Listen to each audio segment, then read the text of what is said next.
Welcome to the Kintsugi Heroes Podcast, where we share inspirational stories of everyday people going through different challenges and how they overcome them.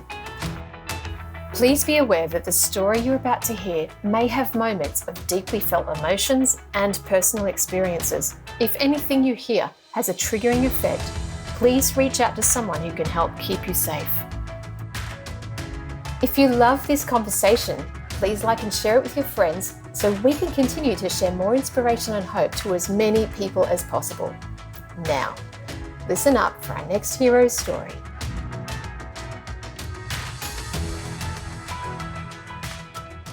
This episode is with Adam Bude. He is a published author and a sales expert, a course creator, and he works with business owners to help them, scale their business with sales. On the outside, he sounds successful and driven and, someone we look up to, which we do. And yet this story was one where he put all that aside and showed his vulnerability and the journey that he's been on that's seen him go through depression and giving into alcohol and weed. And he was able to unpack it all. And what I loved was seeing Adam as another human being. It doesn't matter that he's all those things. Underneath all of that and the mask that we wear, he's a human like everyone else. And he shared with me the pain of not having the support, not having people to understand him at certain parts and points in his journey, especially as a new father and someone going through different career challenges. Now he wants to help others. So this one is Adam Bude.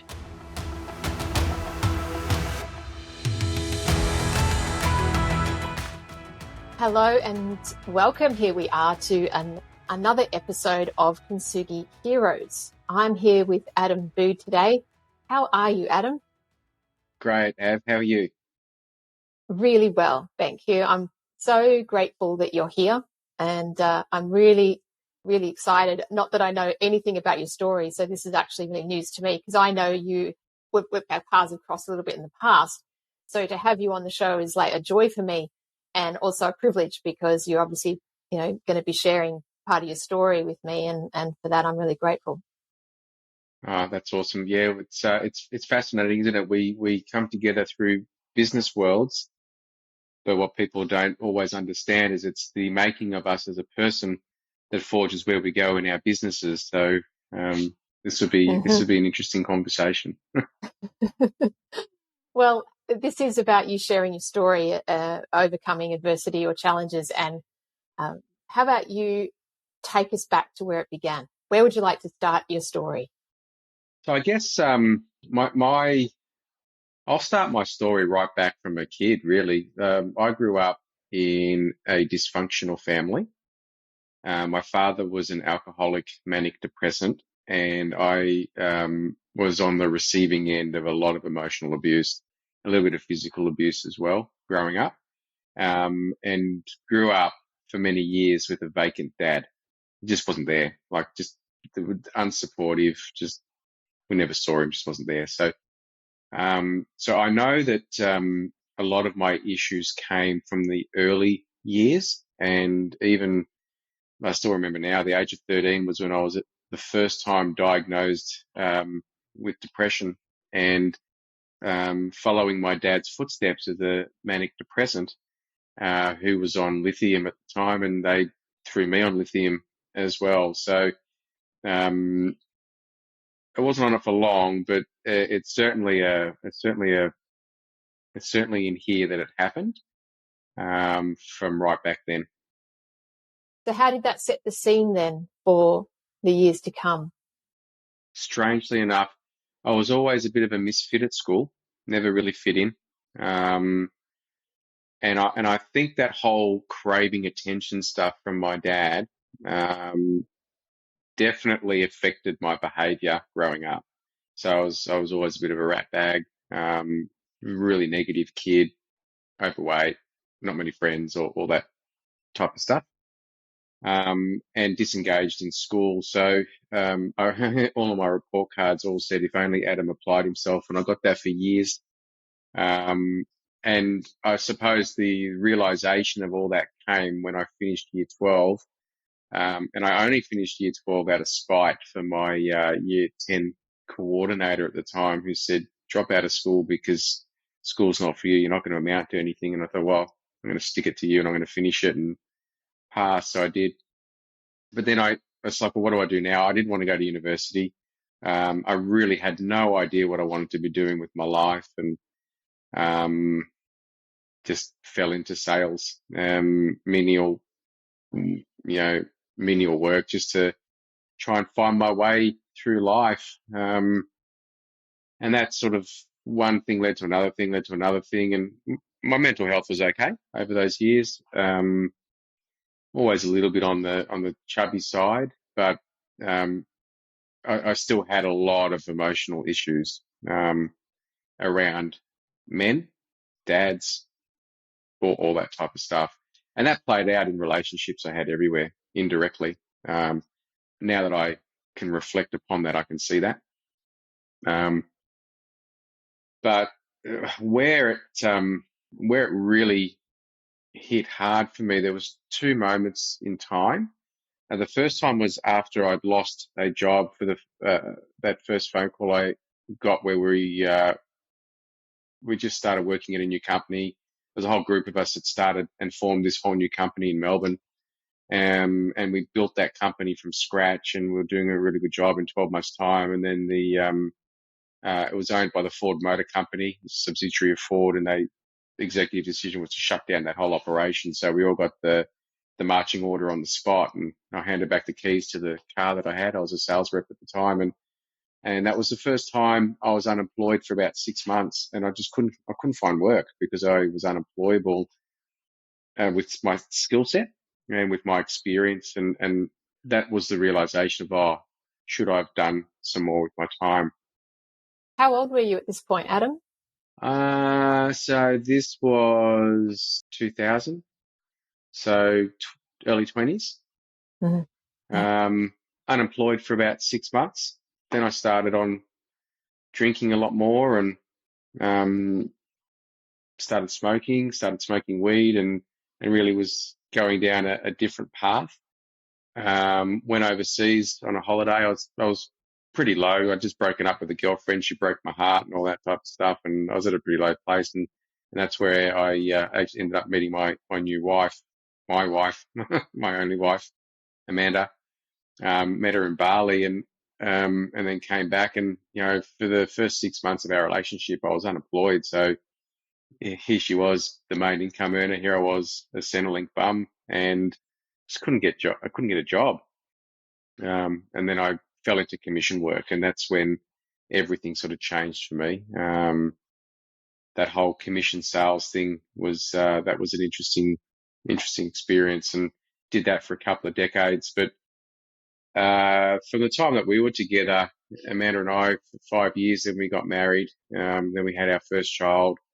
And then it wasn't until we found out that Amanda was pregnant with our second that's when it really hit the road, because the job that I had at that stage it was just killing me. So I'd quit. We went away to Port Douglas for a holiday, come back, and Amanda's pregnant.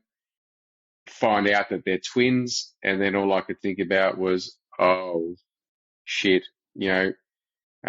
previous to that, I'm missing a element. So previous to that, I'd lost all of our money on the stock market. Did a couple of really bad trades and went into debt to the stockbrokers. We had to leave where we were living, go and rent somewhere else, and we were living off credit cards for a while. So it was a pretty hard time. And then that happened, and all I could think about was, how are we going to survive this financially? And that financial stress was a bit of a issue.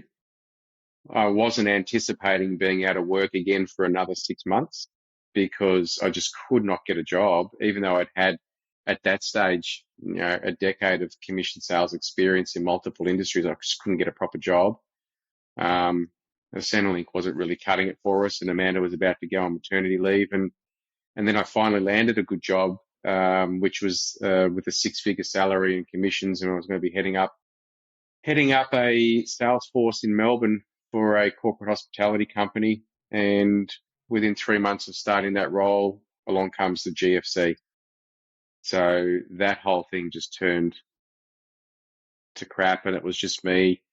And then the twins were born, and that was when it was on from that moment on. Sounds like, yeah, it would have been a challenging time, no doubt, during Amanda's pregnancy. Tell me, I'm fascinated to understand the journey you've been on relating back to, I guess, the depression at the age of 13.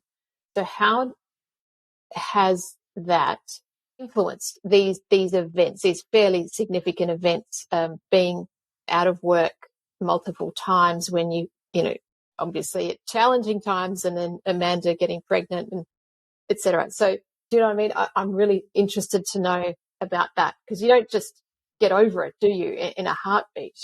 No, I don't. I think if I was to put my mind to how the depression in the early stages has had an impact on that, it's a really good question. And I'm really not sure how to answer that, because there's part of me that thinks, did it have anything to do with that depression, or was it was probably more behavioral issues that I was going through, as opposed to the depression, because I remember thinking I was depressed, but I'm pretty sure it was more behavioral and misdiagnosed at the time. So those behavioral issues are the ones that were holding me back through promotions. They were holding me back from getting jobs. My attitude was terrible.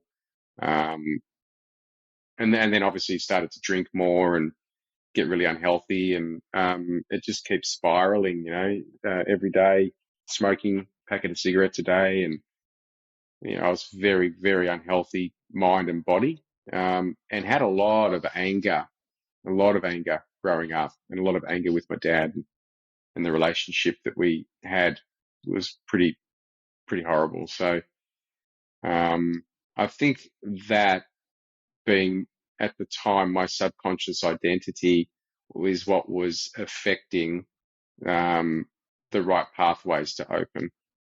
Mm. And how or when did that change for you? That changed in 2001 when I first started my journey in PD. PD being?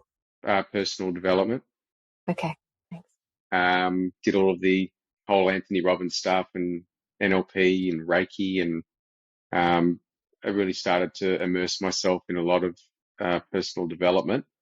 And for many years, though, as I was involved in personal development, and even in the first business I had, it was in a network marketing industry, and that was also personal development. What I realized I was doing was trying to fix myself, as if I was a broken being, and spent a good part of a decade trying to figure out how to fix myself. So that whole time frame, and even now, when we're constantly immersing ourselves in personal development and mindset stuff, so that we can keep on the right side of the ledger and moving forward with a bit more empowerment. But that was the turning point, because now I could actually see things differently and had a clearer understanding as I was growing what I was doing and how I was doing it. So obviously, I'm assuming then at that point, your habits around smoking and drinking, living unhealthily, shifted and changed. Yeah. I got up to about 94 kilos at one point, and that all changed when we relocated from Melbourne to the Gold Coast. Really got my life back on track. The twins are about 2, but that was after I had gone through the whole suicidal stuff. Do you want to take me through that?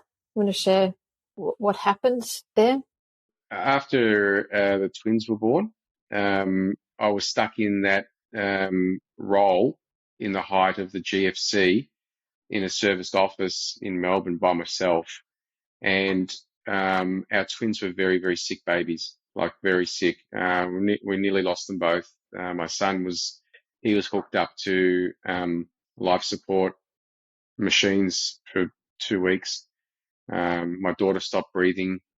Interestingly enough, he saved her by screaming out like it's this big. It was unreal. Amanda just heard this weird screech, goes in there to find out what's going on, and Breed stopped breathing. So, but they had a lot of health issues. They couldn't eat her breast milk. They had a lot of reflux. They were underdeveloped. Josh had lung problems, allergies galore. And I was struggling with work at the same time, struggling to make sales. And eventually I was on commission only again, and I was suffering severe sleep deprivation, like severe. It was, we had our older daughter who would wake me up every night because she was having nightmares, and putting her back to bed, and then an hour later getting up to feed one twin with my wife, or then they're still crying and I just wasn't sleeping, and then fronting up the next day to go and put in a full day's worth of work. And Amanda had pelvic instability, so she was physically incapacitated to a certain degree as well. And then I was pretty pissed off because we ended up qualifying for some in-home care, but that in-home care was just helping her during the day. And there was nothing for me. So I'd come home, Amanda's stuffed, big day, 3 kids, all under 18 months, 19 months, 20 months, whatever. It was pretty hectic, and she couldn't move around. And then it was doing the dinners, and then all the washing and all the stuff that comes with twins. If you think one baby is great, multiply that by 3 and you've got twins. Multiply that by 4, you've got 3. So the workload was really intense, and I had no support. And that was the realization that I was totally alone as well, because no one was going up to earn any money. No one was coming to help me do my bit around the house. I physically was depleted. There was nothing left in the tank on all levels. Like I was beaten physically, emotionally, spiritually, and financially. So I'd copped it from all areas, and the only way out was in front of a train. So it was pretty dark times. How can I ask a personal question? And this comes from partly my own experience, having had twins as well. And I know what it's like to go through those first couple of years and the sleep deprivation. How was your relationship with Amanda through this period? I don't remember. The first 2 years of their life was just a complete blockout. Like all I could remember was pain. Yeah. And there was a huge amount of resentment as well, because what people don't understand is that all the care and attention is always on the woman, but there's no care and attention there for the man. It's just expected. And Amanda had the support. She had her mum. She had people coming, nannies and whatnot. Eventually, we got some nannies doing some night stuff so she could have a bit of a break. But no one ever asked, "How are you?" No one ever asked, "Can we help you, Adam?" No one ever asked, "How's work helping you out?" Or like, I just felt like I was totally alone and abandoned by life. Sorry for the interruption. This is Ian Westmoreland, the founder of Kintsugi Heroes, and thank you for listening to this story from one of our amazing heroes. Our mission is for these stories to provide hope and inspiration to people experiencing life challenges, and to also educate the broader community on how best to provide support. If you would like to help us to continue to produce more hero stories and cover more adversity themes, we would welcome all donations. These can be made via our website, kintsugiheroes.com.au. The donate function is at the bottom of the homepage. We'd also welcome any feedback.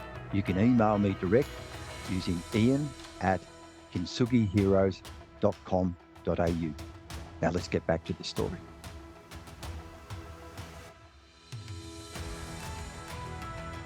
Did you have anyone to talk to?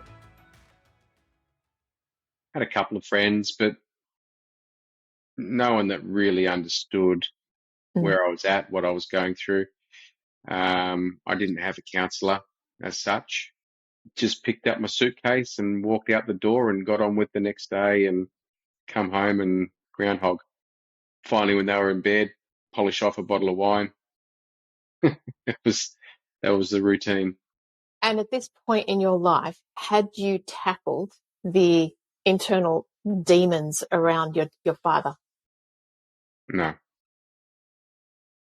we went many years without speaking. A lot of hate and resentment and issues. So that was still festering in the background somewhere while I was dealing with all this other stuff on the front end. The comment that comes to my mind as you're talking is, how the hell did you survive? Like, how did you get through? I have no idea. Every morning I would go to work and I would look at that train and just want to jump, and just get it over with, because it was just, I was in so much hurt, so much pain. But then there was a couple of moments where I'd look at my older daughter. She gave me the first inspiration to go on. It was just that one look where her eyes just locked. And that sort of gave me enough power to keep moving forward. We went away for my brother's wedding, and he was had it in Port Douglas, and the twins were nearly 2. And I thought to myself, thank God, finally someone can take one of the kids and we can have a bit of a break. And it didn't end up being that way at all. Mum said, well, I'm here for a break too. And I thought, wow, that was when I emotionally checked out from my family. We came back from Port Douglas. We made the decision to relocate from Melbourne. And within 1 month, we packed up. I'd found somewhere to live. I found a job just to start with, and we were gone. And it was fascinating, because no one in Melbourne actually believed that we were going until they came to the empty house that we were living in. And I said, see ya. And your family are all in Melbourne? Yeah, everyone's in Melbourne. So we came up here because it was either die down there or give ourselves an opportunity to start again. So we packed up and moved to a place where we're on the Gold Coast now, and we knew no one, had no contacts, had no friends, had no family, had no roots in the ground. Like there was nothing. It was a complete fresh start, and that's when I started to turn it all around. Looking back, have you discussed with Amanda like what was going on for her at this point, and when you left Melbourne and landed in the Gold Coast, and how things changed for her as well? Before we left Melbourne, the struggle was real because her father committed suicide. So from her perspective, she was faced with the reality of not only losing her dad but losing her husband, both to suicide. Because I was pretty much on suicide watch at the time. So it was, she was amazing. She held it all together, and she kept the family going, and she gave me enough to help me keep moving. And if it wasn't like there was no problems for her, she was like, yep, let's go. Let's get out of this. Melbourne is killing us. This whole thing. Let's start all over again. And she was a nurse, so it was easy for her to get work. She just went straight back in, not long after we started here. So she knew she wouldn't have any problems working. She was a rock. Stronger than I gave her credit for. Wow. Sounds like she, I don't know, I don't want to say saved you, but in a way saved the relationship and created the opportunity for the transformation.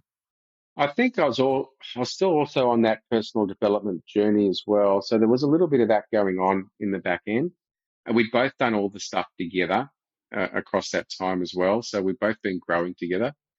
To be honest, I think that's the reason why we were able to keep moving forward together. Had she not have been on that journey with me, then it probably would have been a bit different. And potentially catastrophically different, maybe. Yeah. Well, I mean, we never really know the ramifications of the other side, but we look back at our life now. We love where we live. We're pretty well settled here now, and kids are grown up and they're healthy and they're happy, and we're pretty fortunate. They're pretty well balanced kids, even though they've got a pretty unbalanced dad. So that's it's good. You're smiling and laughing at yourself, which is a great place to be. And you obviously haven't gotten to this place without a lot of work and a lot of acceptance and a lot of processing and reflection. Is there any remnants of that angry kid today? Oh, so look, yes. Sometimes he comes out. Like I had a big fallout this week with Josh, my son. Really worst moment ever. Things just got way out of hand, and basically I just said to him, "You managed to get the green guy out of me." So it's I think deep down the green guy lives in everyone. That's the Hulk for those that don't know, and he's in there. We've all got him. That's why people resonate with these sort of superhero stuff, because they're all parts of our personality. I need to get triggered pretty heavily though for him to come out. How old's your son? He'll be 14 in December. Interesting And age. and he's a twin. So yeah, it is an interesting age. I said to him, "Mate, do you think I'm educated to bring up teenagers?" I said, "Because I'm trying to figure this out while you're trying to figure it out. So between the two of us, we're a complete mess." I love the way you can just laugh at it, because that's the best way to be, especially at this point with your son. What's been, looking back on the journey, what kind of reflections or lessons, or I guess silver linings, can you take from what you've been through? I think it's like that story, The Life of Hard Knocks. I have absolutely experienced the life of hard knocks. Nothing has been given to me easily. I've had to work my ass off for everything. And when people judge how I behave, they don't understand the life of hard knocks that come from the person that I am today. Do I wish that I didn't have those hard knocks? Yeah, absolutely. I'd love life to be a little bit simpler at times, but at the same time, I look at all the lessons that I'm getting, and every time I get a new lesson from another hard knock, what this is motivating me to do is change the way that life is for other people. I wish it didn't take 2 decades for this to happen. I think it would have been great if it happened in 12 months and I got those lessons earlier on, and I could have been so much further advanced in my life work. But the take home message for me is that, everything happens to us for a reason. And I really believe that. I think a lot of the stuff we create through our mindset, what we think is what we're going to bring in. But universally, there's a universal lesson that's happening, and what we're supposed to learn from that lesson is what's going to pave our way moving forward on the journey that we're here for. I'm convinced our journeys were mapped out for us before we got here. And had I known that was the way life was when I was growing up, I probably would have had a very different approach to it. Fortunately for us, we educate our kids that is how life is. And so they've got completely different opportunity moving forward to what we have such a good head start. They're the lessons out of it. They're fabulous lessons. And if only all of us could be so reflective and learn from our pasts, our childhoods, the things that have burnt us and hurt us, and shifted those in a way that gives our children a far different life. It's like if you embody all your own lessons and you pass those to your children, they don't hopefully have to go through them, because through some process of assimilation and also the way in which you guide them, by the sounds of it, you're giving your children a different perspective and a different opportunity to have a much better life, which is amazing. So just want to acknowledge that. Cheers. Yeah. I'd love my kids to not experience a heartache that we had, but they also have self-aware parents too, which we didn't have. So, and even Amanda's parents were not self-aware. They were very old school and traditionalists, but we're both pretty self-aware. Sounds like that trip to Bali all those years ago was like the best one to have met this lady who's been so critical in your life's journey. Well, we've questioned that too, because we did meet in the Sari Club, and then 12 months later that we don't know what happened to that place. And then our anniversary, our wedding, we were supposed to have our honeymoon in Thailand, but that's when the tsunami came. So there was there was parts of us thinking probably we shouldn't be on this journey together, or what's going on here? It was a bit freaky. Yeah. Or look at it that you actually dodged We dodged a few bullets, yeah. You dodge bullets. Together you dodge bullets, see? Yeah. That's the way I'm reading it. I always look at the glasses half full. Half full. Yeah. Another question just on your past. Tell me, where are you at with your relationship with father figures, and in particular yours? How do you feel today? Yeah, so my dad's come back into my life. It's superficial, but we have connection.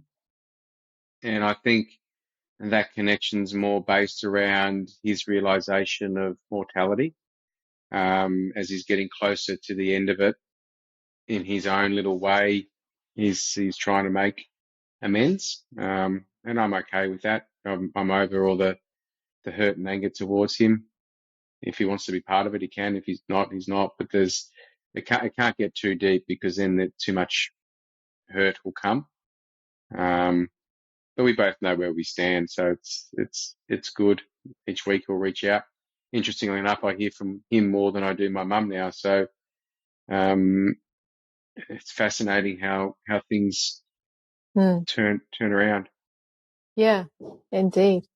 Do you have any regrets about the past? Yeah, I do. I wish I was more open to receive as a kid, because I shut myself off from so much, and I do regret always being miserable as a byproduct of my attention-seeking behaviour. And I wish I'd learnt what the victim was at a young age, instead of learning about what the victim is at a later stage in life, because for so many years I was playing that victim card without realising that, I'm putting that upon myself as opposed to me actually being the victim. But a great, really interesting insight about yourself. Not many people could answer that question, Adam. I'm really stoked that you've answered it so well. Oh, wow. There you go. Thank you. Wow, what a journey. And you're sitting there, you look really relaxed. You're looking good. I know that you're on a juice cleanse. So maybe that's why your skin looks so amazing. For those of you who are listening to the audio, Adam looks great. I couldn't imagine you as overweight, by the way. So I've only ever known you as being the way you look. And that's a beauty of Zoom as well, because we only see people's like shoulders and heads, but you look healthy and happy and balanced and grounded. So you full credit to you for the journey you've been on and the work that you've put into yourself. Yeah, thank you. Yeah, the juice cleanse is an interesting one.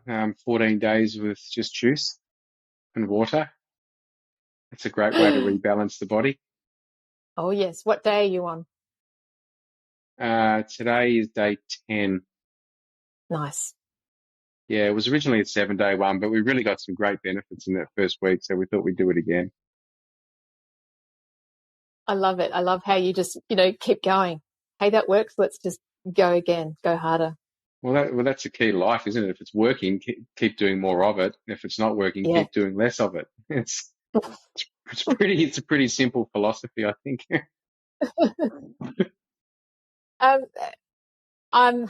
In closing, I just want to also acknowledge, what you raised about being so alone when your twins were newborns. I think it's a pretty endemic, systemic issue we have, that men don't have a lot of support and they're not recognized. Yeah. So as you were sharing that, I felt very sad for you and for all the men who experience that. It's almost tragic, that our society hasn't figured out a way to support the whole family rather than just one person of the family. It's the way I see it is it's that whole mainstream thing, we all hear about breast cancer, but we rarely hear of prostate cancer. Just as many men dying from prostate cancer as what ladies are with breast cancer. What people don't understand is that there's just as many men suffering from postnatal depression than women. And they use women, they highlight women because of the emotional stuff that's going on and how that throws their whole body out of whack hormonally and emotionally and whatnot. But the men aren't factored into it. So the way that I see things, if we're really going to have a society of equalism, if that's a word, then it goes both ways. Just because men have been the hunter and gatherer for all these generations and women have been the homekeeper doesn't mean women can't be the hunter and gatherer and men be the homekeeper. There's plenty of families that I know where the female is the main income earner and the male is not. So equality lies in so many different factors, and postnatal depression for men, which is what I had ultimately, is a real thing. Financial depression for men, which I've also had, is the number one killer for men. That's what takes most men out. Unfortunately, the suicide rates for that financial stress are overwhelming. Yet, where do we hear about that? Where do we hear about society talking to men about financial stress and what they can do to balance that? Who helps them if they are the main income earners to provide when they're in a state of emotional pain and suffering? The men are, but on the flip side of that, men are egotistical animals as well, and their pride holds them back from reaching out for help. And it did for me too. It held me back. My pride of being judged for being weak or being inferior. It's as a failure. The last thing you want to be known as a failure, as a dad, as a man.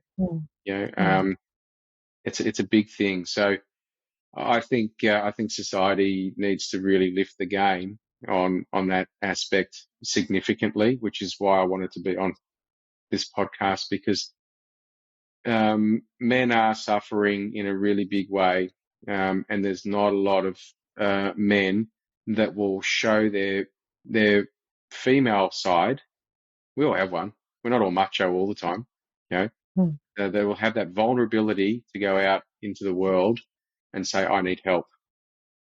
And I think those that do have that vulnerability are the ones that ultimately have the courage and they're the ones that pull through. Yeah, I couldn't agree more. And thank you for speaking so candidly and openly about all of that.